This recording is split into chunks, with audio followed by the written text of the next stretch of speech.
The armistice of November 18, 1918 brought an end to the First World War.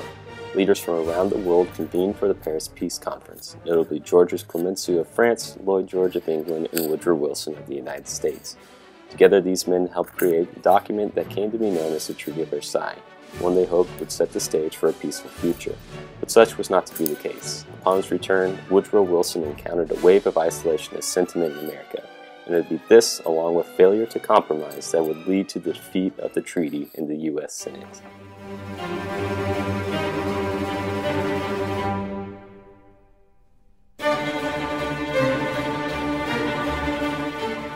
When Wilson introduced the treaty to the Senate on July 10, 1919, he expected quick ratification. That hope was dashed by Senator Henry Cabot Lodge, whose Foreign Relations Committee held the treaty for nearly 2 months. When it emerged on September 10th, it was weighed down by a total of 45 amendments and 4 reservations. Wilson was outraged. He embarked on a national tour on which he attempted to gain support for his version of the treaty. However, he suffered a stroke on October 2nd and was confined to his bed. An important voice was lost.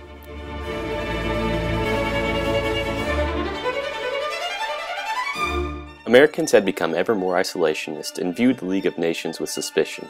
By the end of the summer, most believed the treaty ought to have some reservations or not be ratified at all.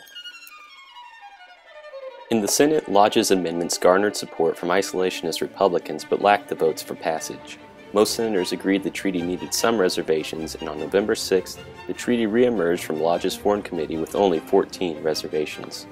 These new reservations dealt almost entirely with the League of Nations, particularly its troubling Article 10. Many Americans feared this small paragraph would pave the way for future foreign entanglements. America was becoming more isolationist by the day. Though Lodge's revision of the treaty provided the best chance of passage, Wilson opposed any changes.